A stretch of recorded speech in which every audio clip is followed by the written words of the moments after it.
क्योंकि वहाँ सीरीज़ है, 5 ODIs हैं, फिर 5 T20 है और 3 आपके ODIs हैं।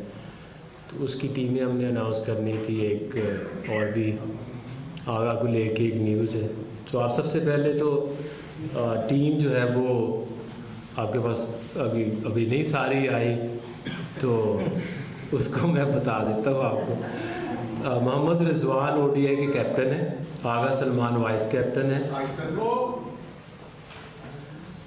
अब्दुल्ला शफीक हैं वापस आए हैं, इब्रार अहमद हैं, आकिफ जावेद हैं, बाबर आज़म, फ़हीम अशरफ, इमामुल हक, खुशदिल शाह, मोहम्मद अली, मोहम्मद वसीम जूनियर, मोहम्मद इरफान खान, नसीम शाह, सुफियान मुकीम एंड तैयब ताहिर। ये आपकी ODI की टीम है। जी, मोहम्मद रिजवान कैप्टन है, सलमान अली आगा वाइस कैप्टन है, अब्दुल्ला शफीक हैं, इब्रार अहमद हैं, आकिफ जावेद हैं, बाबर आज़म हैं, फ़हीम अशरफ, इमामुल हक, खुशदिल शाह, मोहम्मद अली, मोहम्मद वसीम जूनियर, मोहम्मद इरफान खान, नसीम शाह, सुफियान मुकीम, तैयब ताहिर। उसके बाद एक T20 की हमने टीम बनाई है, जिसमें उसका पर्सपेक्टिव ये है कि हमने T20 को एक नई सिमत लेके जाना है। और उस लिहाज से हमने सबसे पहले एक कप्तान का सोचा है कि जो इस T20 क्रिकेट को लीड करे, और जो आजकल की T20 की रिक्वायरमेंट्स हैं, जिस ब्रांड की क्रिकेट खेली जा रही है, उसके मुताबिक हम अपनी टीम को प्रिपेयर करें। क्योंकि आपका 5-6 महीने में एशिया कप है, फिर 8 महीने में आपका T20 वर्ल्ड कप है। तो इसलिए अभी से हम चाहते हैं कि एक ऐसा बंच बनाया जाए जो कि आने वाले एशिया कप और वर्ल्ड कप में पाकिस्तान को एक स्ट्रॉन्ग टीम बनने में मदद दे। तो T20 की टीम आप लोगों के सामने है। सलमान अली आगा कैप्टन है, शादाब खान वाइस कैप्टन है, अब्दुल समद हैं, इब्रार अहमद हैं, हारिस रऊफ़ हैं, हसन नवाज़ हैं, जहांदाद ख़ान, खुशदिल शाह, मोहम्मद अब्बास अफरीदी, मोहम्मद अली, मोहम्मद हारिस विकेट कीपर, मोहम्मद इरफान खान, उमैर बिन यूसुफ, शहीन शाह अफरीदी, सुफियान मुकीम। और इसमें जो विकेट कीपर एक जो आपको सेकंड ऑप्शन रखनी पड़ती है, वो जब T20 की ये उसमें उस्मान खान विकेट कीपर है।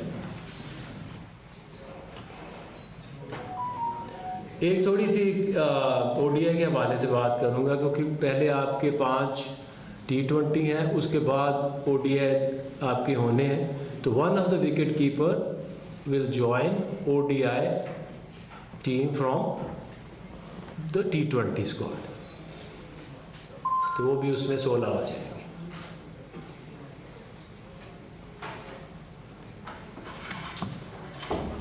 सवाल कर लें।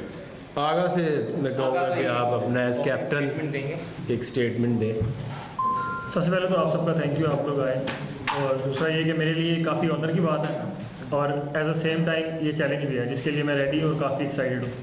आप लोगों से बात ये करनी थी कि T20 की टीम आपने देखी है, जैसे कि मोस्टली सारे यंगस्टर्स हैं, और हमने कोशिश यही की है कि वो यंगस्टर्स को हम लोग टीम में लाएं जो इस ब्रांड ऑफ क्रिकेट को डोमेस्टिक में खेलते आ रहे हैं, जो हमने इंटरनेशनल में भी आगे यूज़ करनी है।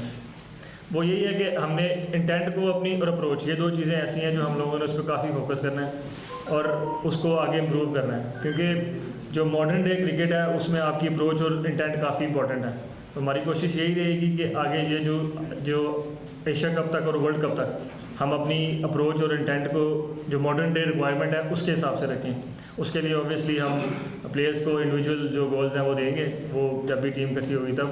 तो मेरा आपसे ये लोगों था कि ये यंग टीम है और इसमें कोशिश यही की जाएगी कि फेयरलेस तरीके से खेला जाए। और उसमें हाई रिस्क क्रिकेट ज़ाहिर बात है मॉडर्न डे आजकल की रिक्वायरमेंट है वो खेली जाएगी। तो उसमें हम कोशिश ये करेंगे वही क्रिकेट खेलें, और उसमें ओबियसली ये ऐसी क्रिकेट है हाई रिस्क के फेलियर्स भी आते हैं। तो उसमें मेरा ये था कि आप सबको आप लोगों को और हमें उनको सपोर्ट करना है, क्योंकि यंगस्टर्स हैं उनको जो बोला जाएगा जैसी क्रिकेट वो डोमेस्टिक में खेलते हैं यहाँ भी खेलेंगे, पर वो हाई रिस्क क्रिकेट है क्योंकि T20 में आपके पास और कोई ऑप्शंस नहीं है। आपके पास यही ऑप्शन है कि आप वहाँ पर इंटेंट को और अपनी अप्रोच को अच्छा रखें और जो मॉडर्न डे की रिक्वायरमेंट है उसको उसके साथ चलते रहें। तो हमारी भी यही रहेगी, मेरा आप लोगों से यही था, और अगर आपके कोई सवाल हैं तो प्लीज़। T20 में जो शादाब खान वाइस कैप्टन है, शायद मैं लाइलम हूँ, जब लॉर्ड हिल में उनको ड्रॉप किया गया उसके बाद कोई ऐसी परफॉर्मेंस या कोई ऐसी डोमेस्टिक में उनकी है कि जिसकी बुनियाद के ऊपर उन्होंने किया हो जिसका हम लोग को शायद इल्म ना हो? देखिए, जब से हमने सिलेक्शन कमेटी में आए हैं तो जो कुछ चैलेंजेस हैं जो कि ऑब्वियस नज़र आते हैं कि हमारे पास ऑलराउंडर्स की कमी है। वो हमें ऑस्ट्रेलिया में भी फील हुआ, साउथ अफ्रीका में टेस्ट मैचेस में भी फील हुआ, और उसमें जो शादाब खान की आपने बात की है तो शादाब खान से हमारी जब वो ड्रॉप हुए थे तब से लेके अब तक उनसे हमें चाहिए क्या था।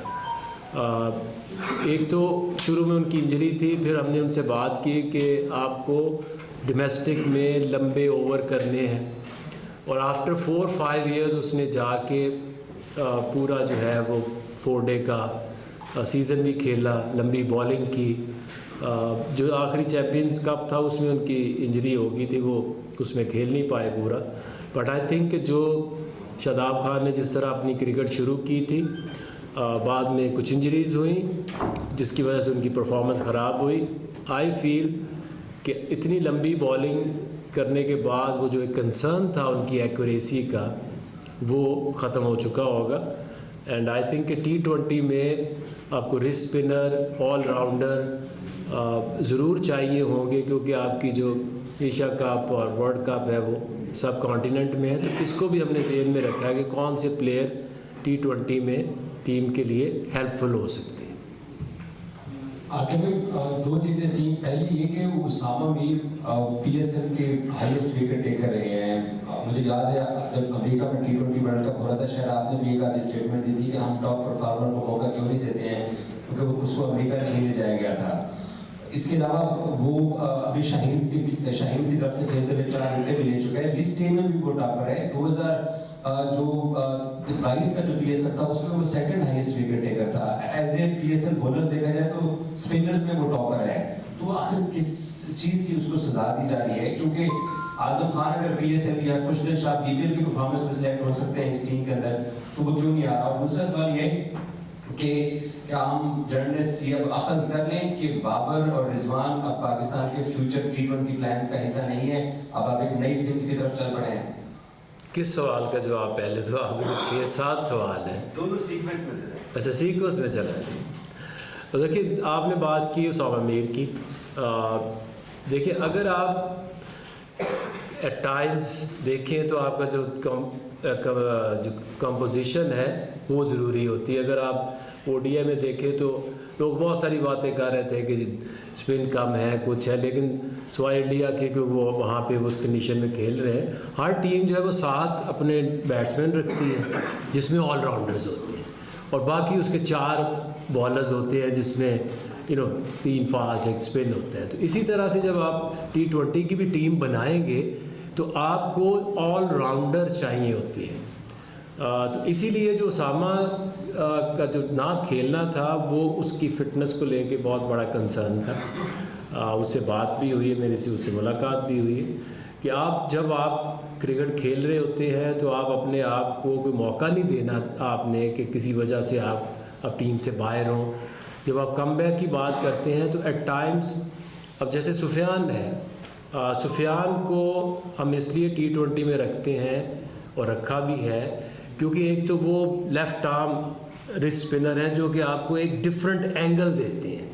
इसके साथ अबरार है जो एक मिस्ट्री और आजकल बहुत ज़बरदस्त बॉलिंग कर रहे हैं। इसके साथ अगर आपने कोई रिस्ट स्पिनर लाना है तो फिर अगर आपके चॉइस ये हो कि एक बंदा टॉप 7 में बैटिंग करे और 7 बॉलिंग करे तो टीम का बैलेंस बहुत अच्छा बन जाता है। दूसरा आपने कहा बाबर और रिजवान T20 फ्यूचर में नहीं है।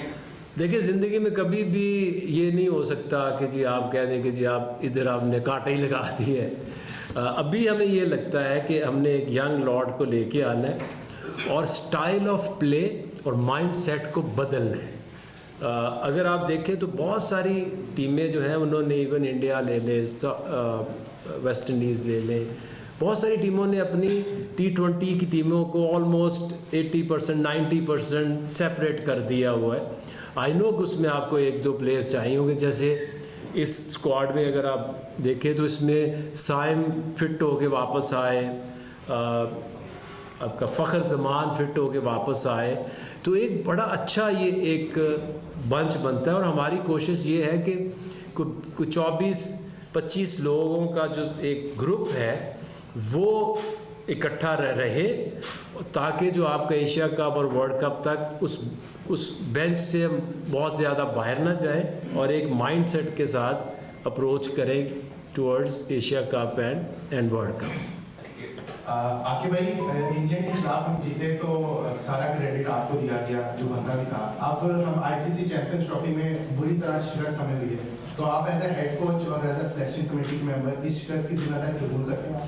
बिल्कुल करता हूँ, क्योंकि ये मेरी जिम्मेदारी है एज हेड कोच के जो बुरी परफॉर्मेंस आई है उसको मैं ओन करता हूँ, और उसके हवाले से जो भी चीज़ आप समझते हैं कि मुझे ये जिम्मेदारी कबूल करके कोई डिसीजन इस तरह का लेने चाहिए, मैं उससे भी कभी नहीं घबराता।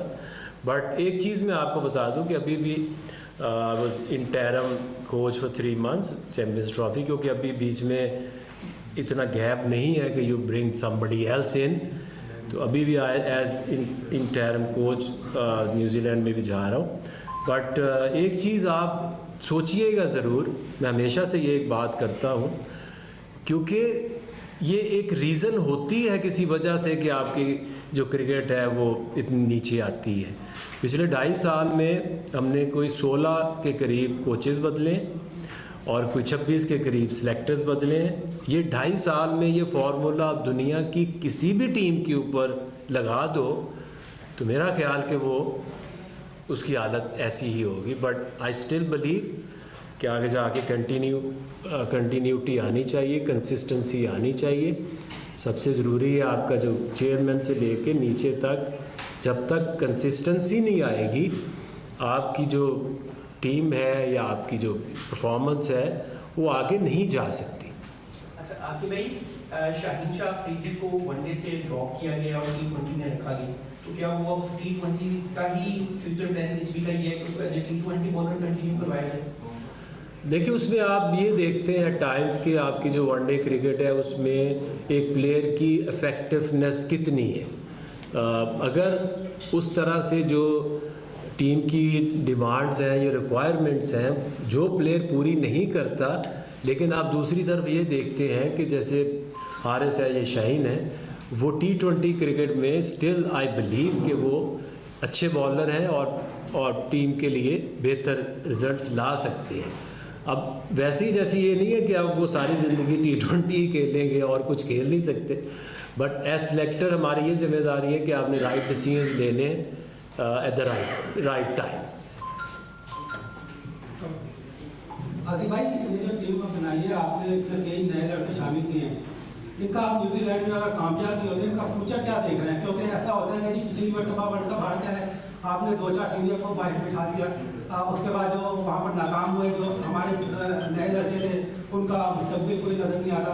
अब ये झाड़ है, इनका क्या आप देख रहे हैं? अगर परफॉर्म नहीं करते तो फिर ये कहाँ स्टैंड करेंगे, या इनको आप कंटिन्यू मौका देंगे? देखिए, अगर तो हम सब ने ये सोचा है या सोचना चाहते हैं कि एक टीम बने और वो वर्ल्ड कप तक, ये नहीं कि ये 15 के 15 ही रहे, बट आपका जो भी एक 20 से 24 के दरमियान एक जो पूल ऑफ प्लेयर्स हैं, अगर आप उसके ऊपर रहें और उसको सपोर्ट करें, क्योंकि एक सीरीज़ में हार जाना या जीत जाना ये कभी इंडिकेशन नहीं होती कि ये प्लेयर बहुत बुरा है या ये बहुत अच्छा है। इस टूर्नामेंट में जा रहे हैं एक होप लेके कि ये नए प्लेयर्स हैं, इनको मौका दें, और कभी भी ऐसा नहीं होता कि आप अब 10 नए प्लेयरों को मौका दें और 10 के 10 ही जो है वो अगले 10 साल खेलें। इसी तरह से आपको जब तक आप नए प्लेयर्स को लाएंगे नहीं तो आपको नया टैलेंट कभी मिलता नहीं है।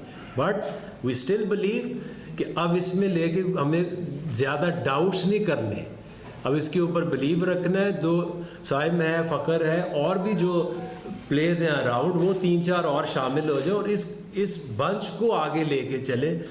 हम अगर ये समझे कि हर सीरीज़ में जीते और हर सीरीज़ में कोच भी तब्दील, कप्तान भी चेंज कर दे, टीम भी चेंज कर दे, अगर इससे बेहतरी की कोई उम्मीद है आपको तो इसके ऊपर भी ज़रा सोच लें। जी आका भाई, आपने पिछली प्रेस कॉन्फ्रेंस की थी, उसमें आप बड़े मुतमिन थे पाकिस्तान की वनडे टीम के ऊपर। आपके वनडे टीम बन गई थी हमारी, आप हमने T20 टीम पर गौर करना है। ये तो 2-3 महीने पहले की बात है आपकी। लेकिन जो टीम आप मुतमिन थे वनडे टीम, वो चैंपियन ट्रॉफी बिल्कुल ही बैठ गई। तो अब आपने क्या लर्न किया है चैंपियन ट्रॉफी से कि अब ये जो आप टीम बनाए उसमें मुतमिन भी हो और अगले जो वर्ल्ड कप है और उस एशिया कप उसमें इस तरह ना बैठ गए? देखिए, ये जो टीम हमने बनाई थी तो इसमें हमें हौसला कहाँ से मिला था? वो मिला जहाँ इन्होंने ऑस्ट्रेलिया में 28 साल बाद एक सीरीज़ जीती। एक अच्छा साइन है एक टीम का। फिर आप साउथ अफ्रीका गए, वहाँ पे उन्होंने एक हिस्ट्री क्रिएट की, फर्स्ट एवर टीम के जिसने हिस्ट्री में पहली दफ़ा 3-0 साउथ अफ्रीका को इन साउथ अफ्रीका हराया। तो ये वो इंडिकेशन है किसी भी टीम को लेके कि जो आपको ये सोच देती है कि आगे टीम अच्छा करेगी और लंबा जाएगी। हम असल में डेफिनेटली आई रिस्पेक्ट के फैंस हैं, एक्सपर्ट्स हैं, फॉर्मर प्लेयर्स हैं। जब इस तरह का इवेंट आता है तो हम एक होप बनाते हैं, जब वो पूरी नहीं होती तो हम बिल्कुल मायूस हो जाते हैं। लेकिन हमारा काम एक अफसोस ज़रूर होता है, लेकिन हमारा काम है उस चीज़ को आगे बढ़ा के आगे चलना। अभी भी आप देखें तो इस टीम ने 3-4 महीने में बहुत अच्छे रिजल्ट्स दिए हैं। ज़्यादा दुख हमें इसलिए हो जाता है कि इंडिया से मैच आता है तो हम उसे हारना नहीं चाहते। डेफिनेटली कोई भी प्लेयर ऐसा नहीं होता कि जो आपने कहा है तो वो 3-4 साल वैसे ही परफॉर्मेंस देगा। इसमें 2-3 चेंजेस हमने किए हैं, जैसे शाहीन को, हारिस को, कि आप जो रिक्वायरमेंट थी, जो मेरा बिलीव था वो आज भी है कि कराची आपकी बेस्ट हंटिंग ग्राउंड है और दुनिया में अगर बेस्ट रिवर्स स्विंग कहीं होती है तो वो कराची है या दुबई है। तो वो जो चीज़ें हमारे जहन में थी उस तरह की अगर परफॉर्मेंसेस नहीं आई तो उनसे बात भी करेंगे। हुई भी है कि आपने एज बॉलर हमारा हमेशा से रिवर्स स्विंग जो है एक बहुत बड़ा एक वेपन रहा है, तो अगर आप नहीं कर पा रहे तो उसके ऊपर काम करें। और डेफिनेटली कुछ ज़्यादा चेंजेस तो है नहीं उसमें, मेनली तो ये 2 बॉलर्स की ज़्यादा चेंज आई है। आगे भाई, और कलंदर्स में हमने देखा कि जिस तरह आउट ऑफ द गेट जाकर आपने डोमेस्टिक के और जो यंगस्टर्स थे उनको मौके दिए, इसमें भी पाकिस्तान टीम में भी हम देख रहे हैं कि आप लोग अब यंगस्टर्स को बैक कर रहे हैं, बट न्यूजीलैंड टूर जो है वो उनके लिए प्रेशराइज नहीं होगा। और दूसरा, सलमान अली अगा को क्या यकीन दिलाया गया है कि 1 या 2 सीरीज के बाद, क्योंकि हमने देखा कि 2 सीरीज के बाद रिजवान को रिमूव किया गया, 1 सीरीज के बाद जो है वो शाहीन को रिमूव किया गया, तो वो इनको यकीन दिलाया गया है कि भाई ऐसे नहीं होगा, आप लॉन्ग टर्म के लिए और आगे वाले वर्ल्ड कप के लिए, क्योंकि जितनी जल्दी मूड चेंज नहीं होता इतनी जल्दी कप्तान चेंज हो जाता है यहाँ पे। देखिए, उसमें जब रिजवान को कैप्टन बनाया था तो आगा को हमने वाइस कैप्टन बनाया था, तो जो आपका वाइस कैप्टन होता है वो ही नेक्स्ट आपका कैप्टन होना चाहिए। जितनी भी हमारी लर्निंग है, आप लोगों की लर्निंग है, जब मैं आया था अभी मेरा ख्याल 4 महीने हुए हैं, कोई भी दुनिया की चीज़ 4 महीने 3 महीने में फिक्स नहीं हो सकती। क्योंकि अगर तो ये सारा काम मैंने अपने हाथों से करना हो, बैटिंग भी मैंने करनी हो, बॉलिंग, फील्डिंग, हर चीज़ करनी हो, तो एक बंदा तो अपने ऊपर ये कह सकता है कि मैं अपना पूरा जोर लगाऊंगा, पूरी कोशिश करूंगा।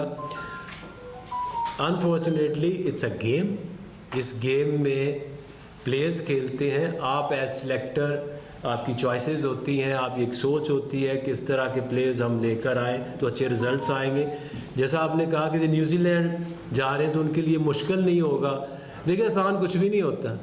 जो ये पहली दफ़ा खेल रहे हैं अगेंस्ट इंडिया, बाहर से बैठ के बहुत आसान होता है, लेकिन आपके पीछे ज़्यादा मैचेस ना हो, जब आप अंदर जाते हैं उस एटमॉस्फेयर में बहुत ज़्यादा चैलेंजेस होते हैं। अगेंस्ट इंडिया खेलना बहुत मुश्किल है। न्यूजीलैंड में भी आप जाएंगे तो मुश्किल, तो इंटरनेशनल क्रिकेट तो आसान कहीं भी नहीं हो सकती। तो अच्छा है ना, वहाँ जाए, वहाँ से लर्न करें कि उस मुश्किल से जो निकलेगा, बड़ा प्लेयर भी तो वही बनता है। लेकिन आई स्टिल बिलीव कि ऐसा कभी आपको रिज़ल्ट नहीं मिल सकते कि आप 3-3, 4-4 महीने में चेंज करें और एक्सपेरिमेंट करते रहें। आगे भाई, हमने कामरान गुलाम पे काफ़ी इन्वेस्ट किया है। हम मुसलसल हमारे साथ 1-2 साल से टीम के साथ रहे, लेकिन इन दोनों स्क्वाड्स के अंदर मैं देख रहा हूँ कि वो मिस्ड है। और दूसरा, स्पिनर्स की कमी हमेशा आप लोग कहते हैं। साजिद खान ने भी अपनी अवेलेबिलिटी का इजहार किया था कि मैं वाइट बॉल के लिए भी अवेलेबल हूँ अगर सिलेक्शन कमेटी मुझे कंसिडर करती है। तो वो कभी आपके प्लान का हिस्सा नहीं, या वो सिर्फ रेड बॉल तक महदूद कर दिए गए हैं? और साथ में अगर आप ऐड करते हैं कि जैसे आपने कहा इंटरम हेड कोच हैं, क्योंकि न्यूजीलैंड सीरीज में इतना टाइम नहीं था, तो वापसी पे आकिब जावेद को हम हेड कोच ही आगे कंटिन्यू होता हुआ देख रहे हैं, या कि एज ए सिर्फ सेलेक्टर्स काम करना पसंद करेंगे आप? देखिए, आपने बात की कामरान गुलाम की, और एक और नाम आपने मेंशन किया था, साजिद खान स्पिनर। हाँ, कामरान को हम टेस्ट में लेके आए थे इंग्लैंड के अगेंस्ट, जब वो दूसरे टेस्ट में वो खेले थे। He played really well. उसके बाद हमने उनको जिम्बाब्वे लेके गए। जिम्बाब्वे ऐसी सीरीज़ थी कि जिसमें हम बहुत से ज़्यादा हमने यंगस्टर्स को डाला, जिसने परफॉर्म किया उसको हमने आगे। साउथ अफ्रीका कामरान को हमने वनडे में भी डाला, उसने वहाँ भी अच्छा खेला। लेकिन अभी जो हमारी एक फील है कि 50 ओवर में, अभी आप लोगों ने भी देखा होगा, हम भी उसको नोट करते हैं, टेस्ट मैचेस से ज़्यादा 50 ओवर चैलेंजिंग बन गई है। क्योंकि टेस्ट में आप जाते हैं 2 घंटे का सेशन होता है, फिर 40 मिनट की ब्रेक मिल गई, फिर आप 2 घंटे जाते हैं, फिर टी ब्रेक आ गई, फिर 2 घंटे आप खेलते हैं, डे ऑफ। ये जो 3.5 hours, some time 4 hours continuous ground के अंदर रहना, और जो फील्डिंग है हमारी, वो हमारे लिए बहुत बड़ा कंसर्न है। ओवरऑल एंड तक एनर्जी रखना और फील्डिंग की एक बहुत बड़ी वजह है कि जिसकी वजह से हमें कामरान की तरफ देखना पड़ रहा है कि आपको अच्छे अच्छा फील्डर होके ही आप वाइट बॉल क्रिकेट में सरवाइव कर सकते हैं। साजिद देखिए, हर प्लेयर जो उसकी ख्वाहिश होती है कि वो सारे फॉर्मेट खेले। वो टेस्ट मैच में उनको कोई कंसीडर नहीं कर रहा था, इस सिलेक्शन कमेटी ने उनको वापस लाए टेस्ट मैचेस। 2 वो इंग्लैंड के ख़िलाफ़ खेले, अभी भी खेले वेस्ट इंडीज़ के ख़िलाफ़। उनको वनडे में लाने का या T20 में लाने का हमारे पास कोई ऐसा एविडेंस नहीं है कि जब वो लिस्ट ए के पाकिस्तान में मैचेस खेलते हैं या T20 के खेलते हैं तो कोई इस तरह की परफॉर्मेंस नहीं है कि जो हमें मजबूर करे कि हम उनको वाइट बॉल में भी लेके आएँ। जो पिचेस डिफरेंट होती हैं टेस्ट मैचेस की, जैसे हम अब पिचेस बना रहे हैं, तो उसको आप कभी भी कंपेयर नहीं कर सकते कि आप टर्निंग पिच बनाई हुई है, उसके ऊपर आप लूप से बॉल करते हैं। वैरायटी उतनी नहीं है जितनी कि आपको वाइट बॉल क्रिकेट में चाहिए, तो इसकी यही रीज़न है। अच्छा, अगर भाई मुझे आपकी बात चला पाते हैं, सबसे पहले सुकून आ जाता है ना कि सब कुछ ठीक है। एक चीज़ तो ये समझ नहीं आती कि जब भी हम नई टीम ग्रूम करते हैं और नया कैप्टन ग्रूम करते हैं तो एक सीक्वेंस के साथ चलते हैं। सलमान अली T20 के लिए एक अच्छी चॉइस है, अच्छा कैप्टन है, पर हम साथ जो वाइस कैप्टन है, क्या हम वो ग्रूम कर रहे हैं कि हम फ्यूचर में उसको कैप्टन की तरफ लाएंगे? और दूसरा सवाल ये, आप थोड़ा सा बस कहानी को रिवर्स करें 2023 की तरफ एज ए क्रिकेटर कि हम वर्ल्ड कप से आए, सेम काम हुआ कि हमने टीम के अंदर T20 सेंस में बहुत से नई टीम आई, और फिर जब T20 वर्ल्ड कप आने लगा तो हम वो प्लेयर भी उठा लाए जो घर सोए हुए थे। ठीक है, तो क्या ये जब एशिया कप आएगा उस वक्त तक हम एक्सपेरिमेंट करेंगे, नए प्लेयर्स को चांस देंगे, जाएंगे, तो फिर जब हमारे पास एशिया कप या वर्ल्ड कप आएगा तो फिर यही काम होगा कि फिर सीनियर प्लेयर्स वापस आते हैं इंजेक्ट होकर। इस चीज़ को रोकने का तरीका सिर्फ एक है, कंसिस्टेंसी। होता ही है कि आपका वर्ल्ड कप से आए, आपके कोचेस गए, सिलेक्टर गए, बदल जाते हैं, और इस तरह से आपकी जो कंटिन्यूटी है, जैसे आज आप इन प्लेयर्स को बैक कर रहे हैं, तो फिर प्लेयर्स ने भी अपनी रिस्पॉन्सिबिलिटी देनी है कि वो रीज़नेबल अच्छी परफॉर्मेंस है और हमें ये इंडिकेट करें कि जी हम ये वो लोग हैं, ये वो बंच है जो एशिया कप या वर्ल्ड कप में जाना चाहिए। लेकिन ये ऐसा नहीं होगा कि अगर ये जो टीम है अगर आप ये बेहतर कर रही है तो हमें कि हम उस जिस तरह आपने सोए हुए लोगों को वापस ले आए। शादाब खान की आपको जो वजह है वो इसलिए कि एक तो उसका एक्सपीरियंस एज कैप्टन T20 में अच्छा है और उसका जो माइंडसेट है वो भी सिमिलर है कि हम एग्रेसिव क्रिकेट खेलने के लिए। तो उसकी रीज़न अभी एक इज़ अ यंग मैन, अभी नया कैप्टन बना है तो उसके नीचे अब हम अभी से वो कहे कि ये ग्रूम हम एक दूसरे को करेंगे। हमने एक दूसरा एक कंपेटिटिव वाइस कैप्टन बनाया है कि जो कप्तान को, क्योंकि माइंडसेट एक जैसा है कि जो वो सोचता है जिस तरह से आगा ने इस टीम को लीड करना है तो आपका एक कम्बिनेशन अच्छा बनता है। ये नहीं हो सकता कि एक एग्रेसिव सोचता है उसका वाइस कैप्टन आप बना दें जो कहता है कि ध्यान से खेलें तो वो उस तरह से फिर जो कम्बिनेशन है वो चल नहीं पाता। सबसे पहले तो थैंक यू सो मच। पहली दफ़ा इतने अरसे बाद आप स्क्वाड का अनाउंसमेंट कर रहे हैं प्रेस कॉन्फ्रेंस के थ्रू। मेरा सवाल ये है कि आप हुसैन तलत को क्यों नहीं स्क्वाड में शामिल किया T20 के, क्योंकि वो चैंपियंस T20 के बेस्ट स्कोरर भी हैं। तो उस्मान खान के बेस पे हमारी स्क्वाड में अभी भी शामिल हैं। अभी चैंपियंस ट्रॉफी में भी हमने तो कैरी नहीं किया, साथ मैचेस नहीं खिलाए, तो वो किस बेस पे, किस परफॉर्मेंस की वजह से भी टीम में शामिल है? देखिए उनकी परफॉर्मेंस देखें तो जो लिस्ट ए है उसमें टॉप परफॉर्मर है, उसके जैसे ना किसी की एवरेज है ना उतने मैचों में किसी ने रन किए, तो उसकी लिस्ट ए की परफॉर्मेंस तो आउटस्टैंडिंग है, अभी आप उसको देख भी लें। दूसरा जो उसकी T20 क्रिकेट है तो उसमें भी उसने PSL में भी वो ग्लिम्पसेस दिखाए हैं, वो मैच विनर है। उसकी जाने की एक वजह जो होती है ना, मुझे उस पर परेशानी भी है क्योंकि ये जब से कंकशन रूल आया है आपके पास सेकंड विकेट कीपर स्क्वाड में रखना आपके लिए लाजमी है।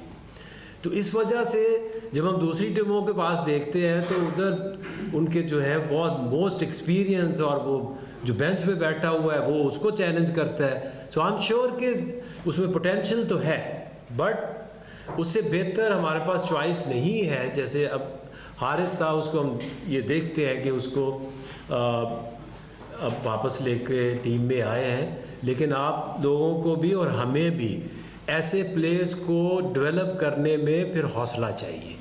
वो एग्रेसिव खेलते हैं और उनको आपने फिर बैक भी करना है, आपने उनको सेटल भी होने देना है। तो इसी तरह उस्मान की ये रीज़न है कि इसलिए वो टीम के अंदर। हुसैन तलत देखिए वो ही इज़ ऑलमोस्ट देयर। जो एक हम बात कर रहे हैं ना 24-25 के ग्रुप में, ही इज़ देयर। अभी हमारे लिए थोड़ा सा he was very in and out, थोड़ा सा था कि मार्जिन के उसको हम किस तरह से टीम के साथ लेके हम we really respect his performance. और आपको नज़र भी आएगा कि मैं आपको बता रहा हूँ कि इस पूल के अंदर है, वो बहुत क्लोज था इस टीम में आने में भी। लेकिन कुछ ऐसी होती है कि आपने फिर जब टीम का सोचते हैं ना कि कंपोजिशन क्या होगी, ऑलराउंडर चाहिए, कितने आपको बैट्समैन चाहिए, तो उसमें फिर मिस आउट हो जाता है टाइम प्लेयर। सलमान भाई मेरा सवाल आपसे है कि क्योंकि अभी जो टीम सेलेक्ट की गई है T20 की, उसमें आपकी भी इनपुट ली होगी, तो बाबर आजम पे बड़ी ज़्यादा तनकीद की जाती थी कि जब वो कप्तान थे उन्होंने बेंच स्ट्रेंथ नहीं बनाई थी। तो क्या आपको इंश्योरेंस दी गई है कि यही लड़के आगे खेलते रहेंगे और जो लड़के परफॉर्म करेंगे बड़े टूर्नामेंट से पहले उन्हें आउट नहीं किया जाएगा, बाहर नहीं निकाला जाएगा? और दूसरा आकिब भाई से मेरा सवाल है, हमने जो ODI पे देखा है कि बाबर आजम, इमाम उल हक, अब्दुल्ला शफीक वही बैटर्स हैं जो परफॉर्म नहीं करते आ रहे थे वनडे में। तो क्या हमारी तवज्जो ODI स्क्वाड के ऊपर या टीम के ऊपर नहीं है? जी बिल्कुल, आपने बोला कि ये लोग आगे खेलेंगे या नहीं। हम आकिब भाई ने पहले भी बताया कि हमने 24-25 का जो पूल है वो रेडी करेंगे, उसमें से ही हम लोग आगे लेकर प्लेयरों को चलेंगे। और ये जो ब्रांड ऑफ क्रिकेट हम खेलने जा रहे हैं ये हाई रिस्क होगा, इसमें लोगों के फेलियर्स भी होंगे। तो मैंने पहले भी बोला है और आकिब भाई ने भी बोला है कि उनको हमको बैक करना है। क्योंकि जो क्रिकेट हम खेलेंगे उसमें फेलियर्स भी आएंगे, क्योंकि हाई रिस्क क्रिकेट है, उसमें फेलियर्स आते हैं। और दुनिया की जो टीमें हैं वो ऐसे ही करती हैं, अपने प्लेयर्स को बैक करते हैं, हम भी बैक करेंगे। और वो 24-25 प्लेयर पूल है, उनमें से इंशाल्लाह आगे भी एशिया कप और वर्ल्ड कप में प्लेयर नजर आएंगे। जी, आपने कहा कि इमाम नज़र आ रहे हैं, अब्दुल्ला नज़र आ रहे हैं, बाबर आ रहे हैं। देखिए, जो आपकी वनडे क्रिकेट है ये एक मुश्किल क्रिकेट है। और आपको भी पता है कि इमाम किस तरह से टीम में आए, क्योंकि साइम पहले चले गए, फिर फ़खर को इंजरी हुई। तो आपके पास इतनी ज़्यादा वनडे क्रिकेट में अब किसी भी यंगस्टर्स को ला के इतना आसान नहीं होता। तो अगर जो इमाम की भी अगर आप बात करें तो वो काफ़ी देर टीम से बाहर रहे, हमारे भी कंसर्न थे। हमने भी उनको कहा कि आप कुछ ऐसा ज़रूर करके हमें दिखाओ कि you are interested and you have change.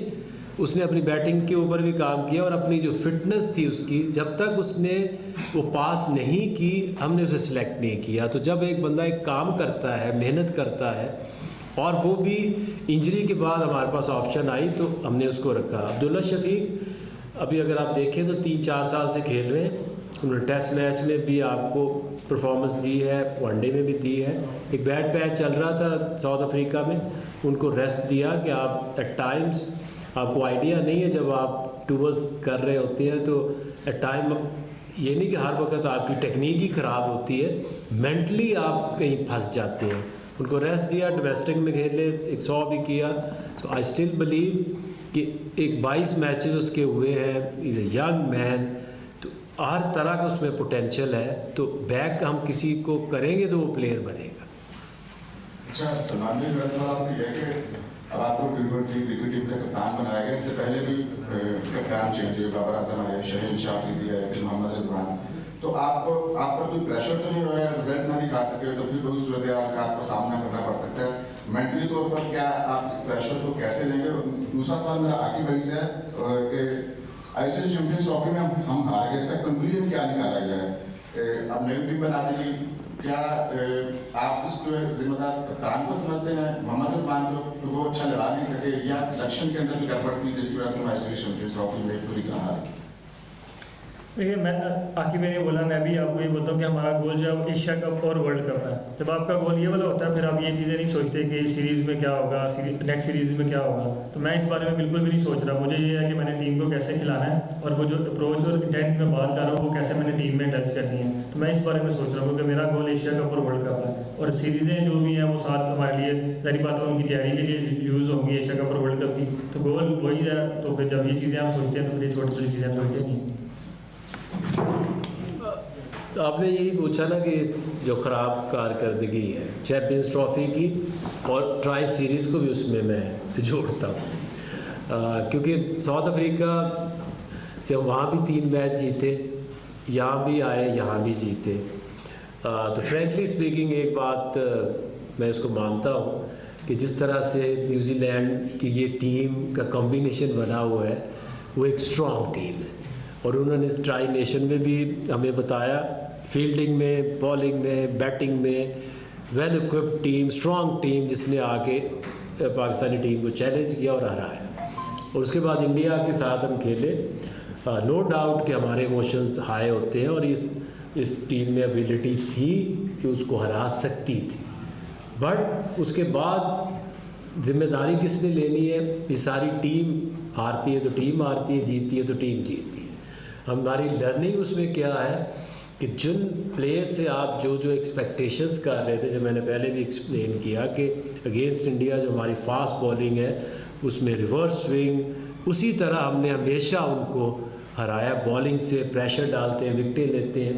तो इसीलिए जो मैसेजेस भी हमने दिए हैं कि आप जो फास्ट बॉलर्स हैं, कि अगर पाकिस्तान में, कराची में, इन कंडीशंस में अगर आपने पाकिस्तान को जिताना है तो फिर आपकी जो बॉलिंग है उसके अंदर वो वैरायटी और वो वाली रिवर्स स्विंग या चीज़ें आपको ऐड करनी पड़ेगी।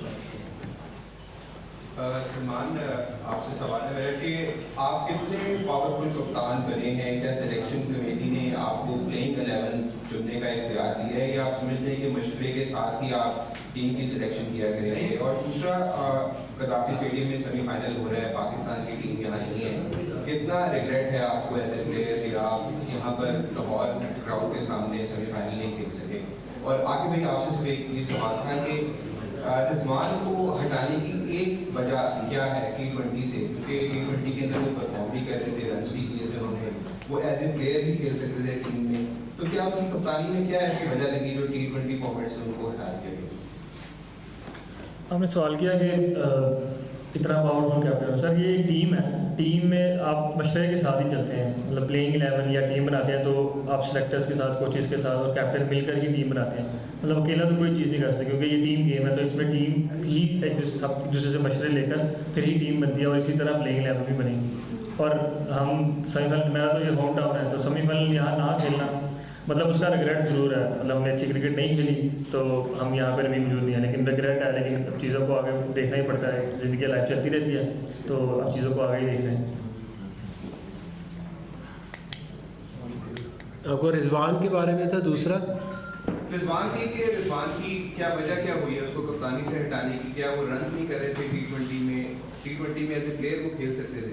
देखिए अगर आप ये 3 साल पहले की T20, उसके बाद आहिस्ता आहिस्ता जिस तरह से गेम चेंज हो रही है, तो अब हमारी सोच ये थी कि हमने एक T20 को थोड़ा सा एग्रेसिव वे में लेके जाना है, क्योंकि जिस तरह से आप 200+ रन्स बन रहे हैं, फियरलेस अप्रोच लानी थी, और इसीलिए हम यंग प्लेयर्स को लेके आ रहे हैं कि एक एग्रेसिव क्रिकेट खेली जाए जो कि चैलेंज करे सारी टीमों को कि हम अब जो पार स्कोर है वो 200 उससे भी ऊपर टीमें ले गई हैं, तो इसलिए हमें ऊपर जो टॉप 3 है उसमें फायर पावर चाहिए।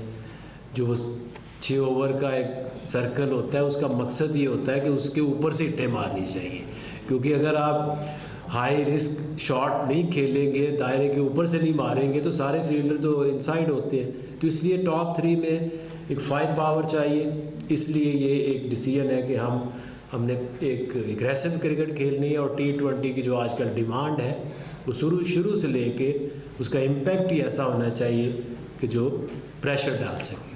अंकित भाई, आपने बात की अभी कि हमारे बॉलर रिवर्स नहीं कर पा रहे हैं, तो जैसे बाबर आजम है या रिजवान, जितने बैट्समैन, उनकी फॉर्म का मसला आ रहा था। हमने देखा है आप लोग जब थे टीम से अगर ड्रॉप होते तो जाके first class cricket, domestic cricket खेलते थे। हमारे तो मौजूदा प्लेयर्स हैं वो डोमेस्टिक क्रिकेट को उतनी अहमियत नहीं दे रहे, और दूसरा अभी भी जो आपने यंगस्टर्स किए हैं इनकी मैच प्रैक्टिस शायद दूसरा ना हो, क्योंकि ज़्यादातर प्लेयर्स जब ये खेल रहे थे आपकी डोमेस्टिक क्रिकेट तो उनको बुला के स्ट्राइक फोर्स कैंप लगा दिया गया। तो आप समझते हैं कैंप ज़्यादा बेहतर है या मैच प्रैक्टिस ज़्यादा उसको इंक्लूड करती है? देखिए एक चीज़ हमें ये समझने की ज़रूरत है कि जब तक एक प्लेयर खुद से अपनी गेम को ठीक नहीं करना चाहता, ना कोई दुनिया का सिस्टम उसे ठीक कर सकता है, ना कोई कोच कर सकता है। तो इसलिए ये एक चीज़, एक फैक्टर, बहुत बड़ा फैक्टर है, क्योंकि अगर आप देखें तो आपके जो टॉप प्लेयर्स हैं लाइक इवन बाबर है या शाहीन है या इवन रिजवान भी है, ये सारा साल इतनी कि ज़्यादा ट्रैवलिंग है कि इनको अपनी डोमेस्टिक क्रिकेट खेलने का मौका ही नहीं मिलता। तो इसलिए ये अब इनके लिए भी एक इनको टाइम भी मिलेगा कि ये अब अपनी जाएं डोमेस्टिक खेलें। जब तक आप 4 डे क्रिकेट नहीं खेलेंगे, आपकी टेस्ट क्रिकेट और 1 डे क्रिकेट की परफॉर्मेंस कभी भी ऊपर नहीं जाएगी। ऐसा कभी नहीं होगा कि आप 70% सारा साल T20 खेलते रहें और उसके बाद अचानक आप टेस्ट में चले जाएं या ODI में चले जाएं। तो ये प्लेयर को खुद सोचना है, क्योंकि अपनी गेम के ज़िम्मेदार तो प्लेयर होते हैं, और उनको चाहिए कि वो अपनी डोमेस्टिक क्रिकेट खेलें और अपनी गेम। हम एक दूसरी तरफ ये भी कहते हैं कि जी इनको फोर्स करें कि ये खेले। एक फोर्स होती है, क्या एक प्लेयर की खुद की जिम्मेदारी नहीं है कि उसने फील करना कि मेरी गेम किस तरफ जा रही है और मुझे थोड़ी देर सेक्रीफाइस करना है, मुझे ये T20 से ब्रेक लेनी है और मुझे जाके अपनी 4 डे क्रिकेट खेलनी है, अपनी लिस्ट ए क्रिकेट खेलनी, ताकि मेरी जो भी फॉर्म है वो वापस आए।